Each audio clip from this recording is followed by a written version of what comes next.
BMRCL obligation ಏನು? Periodic fare fixation ಮಾಡುವಂಥದ್ದು, revision ಮಾಡುವಂಥದ್ದು BMRCLನ ಕರ್ತವ್ಯ. ಇಂಪ್ಲಿಮೆಂಟ್ ಫೇರ್ ರಿವಿಷನ್ ಫ್ರೇಮ್ವರ್ಕ್ ಆಪರೇಷನಲ್ಲಿ ಇದೆಲ್ಲವೂ. ಸೆಂಟ್ರಲ್ ಗೌರ್ಮೆಂಟ್ ಆಬ್ಲಿಗೇಷನ್ ಏನು? ಇಲ್ಲೇ ಬರೀತಾರೆ 13.11 to set up fare fixation committee periodically based on the request of SPV in accordance with metro act 2002. ಈ MOU ಏನು ಹೇಳುತ್ತೆ? ರಾಜ್ಯ ಸರ್ಕಾರದ ಆಗ್ರಹದ ಮೇರೆಗೆ ಕೇಂದ್ರ ಸರ್ಕಾರ ಫೇರ್ ಫಿಕ್ಸೇಷನ್ ಕಮಿಟಿಯನ್ನು ಮಾಡಬೇಕು ಅಂತ. ಒಂದಲ್ಲ 4 ಪತ್ರಗಳನ್ನು ಬರೆದು ಫೇರ್ ಫಿಕ್ಸೇಷನ್ ಕಮಿಟಿ ಮಾಡಿ ಅಂತ ಹೇಳಿ ರಾಜ್ಯ ಸರ್ಕಾರ ಕೇಳಿರೋದು. ಯಾಕೆ ಕೇಳಿದ್ರು ಇವರು? ಇವರ ಗ್ಯಾರಂಟಿಗಳಿಂದಾಗಿ ರಾಜ್ಯ ಸರ್ಕಾರ ಇವತ್ತು ದಿವಾಳಿ ಎದ್ದೋಗಿದೆ. ರಾಜ್ಯ ಸರ್ಕಾರದ ಹತ್ರ ಶ್ಯಾಡೋ ಕ್ಯಾಶ್ ಸಪೋರ್ಟ್ ಅನ್ನುವಂಥದ್ದನ್ನು ಏನು ರಾಜ್ಯ ಸರ್ಕಾರ BJP ಇದ್ದಾಗ ರಾಜ್ಯದಲ್ಲಿ, ಕರ್ನಾಟಕದಲ್ಲಿ, ಬೆಂಗಳೂರಿನಲ್ಲಿ ಮೆಟ್ರೋ ಕೊಡ್ತಾ ಇತ್ತು, ಅದನ್ನು ಇವತ್ತು ಕೊಡುವಂಥ ಶಕ್ತಿ ಸಾಮರ್ಥ್ಯ ಇವತ್ತು ಇವ್ರ ಸರ್ಕಾರಕ್ಕೆ ಉಳಿದಿಲ್ಲ. ಅದಕ್ಕೋಸ್ಕರ ನೀವು ಫೇರ್ ಫಿಕ್ಸೇಷನ್ ಅನ್ನು ಮಾಡಿ ಅಂತ ರಾಜ್ಯ ಸರ್ಕಾರ ಬರೆದ್ರು. ಫೇರ್ ಫಿಕ್ಸೇಷನ್ ಕಮಿಟಿ ರಚನೆ ಆಯಿತು. ಫೇರ್ ಫಿಕ್ಸೇಷನ್ ಕಮಿಟಿ ರಚನೆ ಆದಮೇಲೆ ಫೇರ್ ಫಿಕ್ಸೇಷನ್ ಕಮಿಟಿ ಎದುರುಗಡೆ ರಾಜ್ಯ ಸರ್ಕಾರ ಮಾಡಿದ ಆರ್ಗ್ಯುಮೆಂಟ್ ಏನು? ನಾನು ತಿರ್ಗಾ ನಿಮಗೆ ಫೇರ್ ಫಿಕ್ಸೇಷನ್ ಕಮಿಟಿ ರಿಪೋರ್ಟ್ನಿಂದ ಓದ್ತೀನಿ. ಈ ರಿಪೋರ್ಟ್ ನಿಮ್ಮೆಲ್ರಿಗೂ ನೆನಪಿದೆ. ಫೇರ್ ಫಿಕ್ಸೇಷನ್ ಕಮಿಟಿ ರಿಪೋರ್ಟ್ನ ಸಲ್ಲಿಸಿ ದರವನ್ನು ಏರಿಕೆ ಮಾಡಾದ ಮೇಲೂ ಕೂಡ ಸುಮಾರು 6 ತಿಂಗಳವರೆಗೆ ಈ ಫೇರ್ ಫಿಕ್ಸೇಷನ್ ಕಮಿಟಿಯನ್ನು BMRCL ರಾಜ್ಯ ಸರ್ಕಾರ ಪಬ್ಲಿಕ್ ಮಾಡಿರಲಿಲ್ಲ. ನಾನು ಕೋರ್ಟಿಗೆ ಹೋದೆ, ಕೋರ್ಟ್ನಲ್ಲಿ ವಾದ ಮಾಡಿದ್ವಿ. Fair fixation committee public document ಯಾವ ಆಧಾರದ ಮೇಲೆ, ಯಾವ ಕಾರಣಕ್ಕೋಸ್ಕರ ಇಷ್ಟೊಂದು ದರ ಏರಿಕೆ ಮಾಡಿದ್ದೀರಾ ಅನ್ನುವಂಥದ್ದನ್ನು ಸಾರ್ವಜನಿಕರಿಗೆ ನೀವು ತಿಳಿಸಿ ಅಂತ ಹೇಳಿ ಕೋರ್ಟಿಗೆ ಹೋದ್ವಿ. ಕೋರ್ಟ್ ಡೈರೆಕ್ಷನ್ ಬಂದಾದ ಮೇಲೆ 6 ತಿಂಗಳಾದ ಮೇಲೆ ರಾಜ್ಯ ಸರ್ಕಾರ ಫೇರ್ ಫಿಕ್ಸೇಷನ್ ಕಮಿಟಿಯನ್ನು ಅನಿವಾರ್ಯ ಇಲ್ಲದೆ ಕೋರ್ಟ್ ಆರ್ಡರ್ಗೋಸ್ಕರ ಪಬ್ಲಿಕ್ ಮಾಡೋದು. ಈ ಫೇರ್ ಫಿಕ್ಸೇಷನ್ ಕಮಿಟಿಲಿ ಏನು ಹೇಳ್ತಾರೆ? ಇವತ್ತು ಕೇಂದ್ರಕ್ಕೆ, ಮೋದಿ ಅವರಿಗೆ, ಪ್ರತಿ ಬಾರಿ ಬಿಜೆಪಿ ಸಂಸದರಿಗೆ ಬೈಯುವಂಥವ್ರು ಇದಕ್ಕೆ ಉತ್ತರ ಕೊಡಬೇಕು. ಇವತ್ತು ಮುಖ್ಯಮಂತ್ರಿಗಳು, ಉಪಮುಖ್ಯಮಂತ್ರಿಗಳು ಫೇರ್ ಫಿಕ್ಸೇಷನ್ ಕಮಿಟಿಲಿ ದಾಖಲು ಮಾಡ್ತಾರೆ. Officials from both the finance and urban departments of Government of Karnataka have brought to the attention of the Fair Fixation Committee the immediate need for upward revision of fares in order to reduce the financial burden on the state government. ಇವ್ರು ಬರೆದಿರೋದು fair fixation ಕಮಿಟಿಯಲ್ಲಿ ಬರೀತಾರೆ. Finance department, urban development ಡಿಪಾರ್ಟ್ಮೆಂಟ್ನ ರಾಜ್ಯ ಸರ್ಕಾರದ ಅಧಿಕಾರಿಗಳು they brought to the attention of the fair committee immediate need for fare upgradation, upward revision of fares. ಯಾಕೆ? to reduce financial burden on the state government. ಮುಂದೋಗಿ ಏನು ಹೇಳ್ತಾರೆ? ರಾಜ್ಯದ ಬೇರೆ ಯಾವ, ಬೆಂಗಳೂರಿನಲ್ಲಿ ಬಿಟ್ಟರೆ ಈಗ 2017ರಿಂದ ಮೊನ್ನೆ ಫೇರ್ ಫಿಕ್ಸೇಷನ್ ಆಗೋವರೆಗೂ ಜಾಸ್ತಿ ಏರಿಕೆ ಆಗಿರಲಿಲ್ಲ.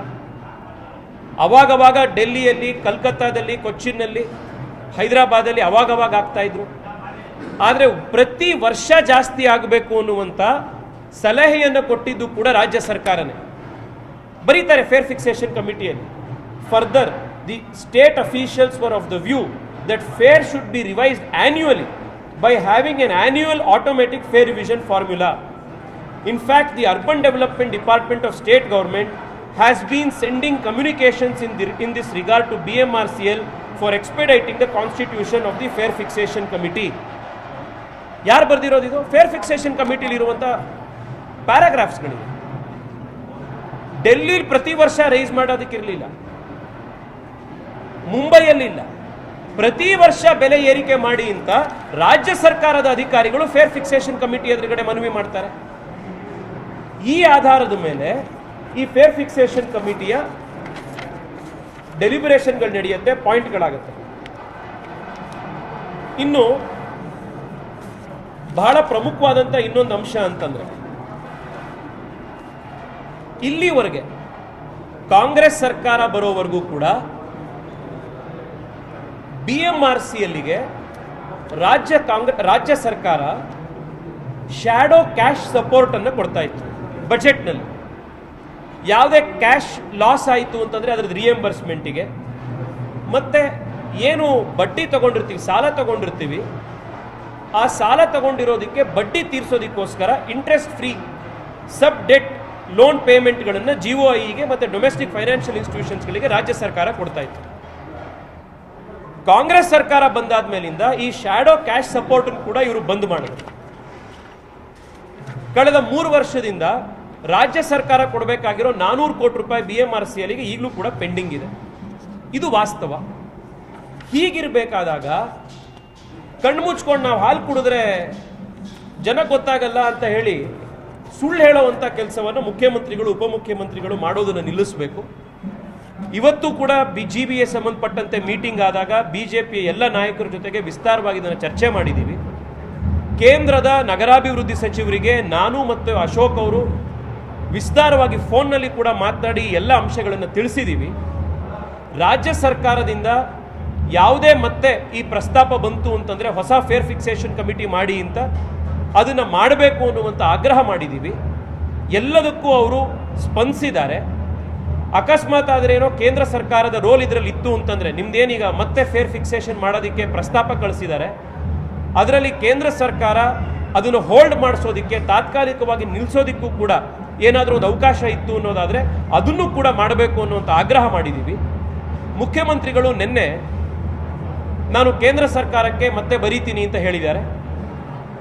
ಮುಖ್ಯಮಂತ್ರಿಗಳ ಹತ್ರ ನಾನು ಮತ್ತೆ ಆಗ್ರಹ ಮಾಡ್ತಾ ಇದ್ದೀನಿ, ಕೇಂದ್ರ ಸರ್ಕಾರಕ್ಕೆ ನೀವು ಹೆಂಗೆ ಹಿಂದೆ ಒಂದಲ್ಲ ಎರಡಲ್ಲ ಪದೇ ಪದೇ ಫೇರ್ ಫಿಕ್ಸೇಷನ್ ಕಮಿಟಿಲಿ ಹೇಳಿರೋ ರೀತಿ ದರ ಪರಿಷ್ಕರಣೆ ಮಾಡೋದಕ್ಕೆ ಸಮಿತಿ ರಚನೆ ಮಾಡಿ ಅಂತ ಹೇಳಿ ನೀವು ಪತ್ರ ಬರೆದ್ರಿ, ಅದೇ ರೀತಿ ಮತ್ತೊಮ್ಮೆ ಕೇಂದ್ರ ಸರ್ಕಾರಕ್ಕೆ ಹೊಸ ದರ ಪರಿಷ್ಕರಣೆ ಮಾಡೋದಕ್ಕೆ ಸಮಿತಿಯನ್ನು ರಚನೆ ಮಾಡಿ ಎನ್ನುವಂಥ ಪತ್ರ ಬರೀರಿ.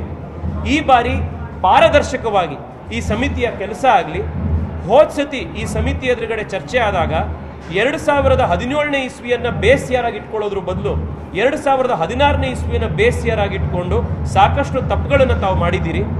ಇದರ ನಿಮ್ಮ ತಪ್ಪಿನಿಂದಾಗಿ ನಿಮ್ಮ ಸರ್ಕಾರ ಇವತ್ತು ದಿವಾಳಿ ಎದ್ದೋಗಿರೋದ್ರಿಂದಾಗಿ ರಾಜ್ಯದ ಜನ ಇವತ್ತು, ಬೆಂಗಳೂರಿನ ಜನ ಇವತ್ತು ಮೆಟ್ರೋ ದರವನ್ನು ಬರೆಯನ್ನು ಅವರು ಅನುಭವಿಸಬೇಕಾಗಿದೆ. ದಿನಕ್ಕೆ 200-250 ರೂಪಾಯಿ ಪ್ರತಿ ದಿವಸ ಮೆಟ್ರೋಲ್ ಓಡಾಡೋದಕ್ಕೆ ಖರ್ಚಾಯಿತು ಅಂತಂದರೆ 25,000 ರೂಪಾಯಿ 30,000 ರೂಪಾಯಿ ಸಂಬಳ ಬರುವಂಥ ಜನ ಯಾವ ರೀತಿ ಓಡಾಡೋಕ್ಕೆ ಸಾಧ್ಯ ಮೆಟ್ರೋದಲ್ಲಿ? ಮೆಟ್ರೋ ಯಾರಿಗೋಸ್ಕರ ಕಟ್ತಾ ಇದ್ದೀರಾ ನೀವು? ಟನಲ್ ರೋಡ್ ಕಟ್ಟಕ್ಕೆ ನಿಮ್ಮ ಹತ್ರ ದುಡ್ಡಿದೆ, ಆ ಟನಲ್ ರೋಡನ್ನು ದಿನಕ್ಕೆ ಟೋಲು 600 ರೂಪಾಯಿ ಕೊಟ್ಟು ಹೋಗುವಂಥ ಶ್ರೀಮಂತರಿಗೆ ಮಾತ್ರ ಟನಲ್ ರೋಡು, 200 ರೂಪಾಯಿ ಇದ್ರೆ ಮಾತ್ರ ಮೆಟ್ರೋ ಹತ್ತಬೇಕು ಅಂತಂದರೆ ಬಡವರಿಗೆ ಸಾಮಾನ್ಯ ಜನಕ್ಕೆ ಯಾರಿಗೂ ಕೂಡ ರಾಜ್ಯದಲ್ಲಿ ಓಡಾಡೋದಕ್ಕೆ ಬದುಕಲಿಕ್ಕೆ ಅವಕಾಶನೇ ಇಲ್ವಾ? ಯಾವ ಕಡೆಗೆ ಇವತ್ತು ಬೆಂಗಳೂರಿನ ಕರ್ನಾಟಕವನ್ನು ದಿವಾಳಿ ಮಾಡಕ್ಕೆ ಹೋಗ್ತಾ ಇದ್ದೀರಾ ಅಂತ ಹೇಳಿ ಭಾಳ ಸಿಟ್ಟಿನಿಂದ ಇವತ್ತು ಮುಖ್ಯಮಂತ್ರಿ ಉಪಮುಖ್ಯಮಂತ್ರಿಗಳಿಗೆ ಇವತ್ತು ನಾವು ಕೇಳ್ತಾ ಇದ್ದೀವಿ. ಈ ಸುಳ್ಳು ಹೇಳೋದನ್ನ ನಿಲ್ಲಿಸಿ. ಪ್ರತಿ ದಾಖಲೆಗಳಿದೆ. ಜನಕ್ಕೇನು ಈ ಓದಕ್ಕೆ ಬರಲ್ಲ ಅಂತ ಅನಕ್ಷರಸ್ಥರದ ಕನ್ನಡದ ಜನ, ನಿಮ್ಮದೇ ಸರ್ಕಾರದ ದಾಖಲೆಗಳು ಮಾಹಿತಿಗಳು ನಮ್ಮ ಎದುರುಗಡೆ ಇದೆ. ಇದೆಲ್ಲದಕ್ಕೂ ಮುಖ್ಯಮಂತ್ರಿ ಉಪಮುಖ್ಯಮಂತ್ರಿಗಳು ಉತ್ತರ ಕೊಟ್ಟು ಸೋಮವಾರದಿಂದ ಏನು ಮತ್ತೆ 5% ಜಾಸ್ತಿ ಮಾಡ್ತೀವಿ ಅಂತ ಹೊರಟಿರುವಂಥ ಈ ದುಸ್ಸಾಹಸಕ್ಕೆ ಅವರು ನಿಲ್ಲಿಸಬೇಕು. ಮತ್ತೆ ಹೊಸ ದರ ಪರಿಷ್ಕರಣೆ ಮಾಡೋದಕ್ಕೆ ಕೇಂದ್ರ ಸರ್ಕಾರಕ್ಕೆ ಸಮಿತಿಯನ್ನು ರಚನೆ ಮಾಡಬೇಕು. ವೈಜ್ಞಾನಿಕವಾಗಿ ಪಾರದರ್ಶಕವಾಗಿ ಇದಾಗೋ ರೀತಿ ರಾಜ್ಯ ಸರ್ಕಾರ ಮಾಡಬೇಕು. ಪ್ರತಿ ದಿವಸ ಮಾಧ್ಯಮದ ಎದುರುಗಡೆ ಬಂದು ನಾವು ಕೇಂದ್ರ ಸರ್ಕಾರ ಮಾಡಿರೋದಲ್ಲ ರಾಜ್ಯ ಸರ್ಕಾರ ಅಂತ ನಾವು ನಿಮಗೆ ಬೈಯೋದು, ನಾವು ಮಾಡಿರೋದಲ್ಲ ರಾಜ್ಯ ಸರ್ಕಾರ ಅಲ್ಲ ಕೇಂದ್ರ ಸರ್ಕಾರ ಅಂತ ನೀವು ಮಾಡೋದು, ಈ ಡ್ರಾಮಾ ನಾವು ಪ್ರತಿ ದಿವಸ ಮಾಡ್ತಾ ಹೋಯ್ತು ಅಂತಂದರೆ ಜನ ಏನಂತಾರೆ? ನಮ್ಮನ್ನು ಆಯ್ಕೆ ಮಾಡಿರುವಂಥ ಜನಕ್ಕೆ ನಮಗೊಂದು ಪ್ರಾಮಾಣಿಕವಾಗಿ ಇರಬೇಕು ಅನ್ನುವಂಥ ಒಂದು ಕಾಳಜಿ ನಮಗಿಲ್ವಾ?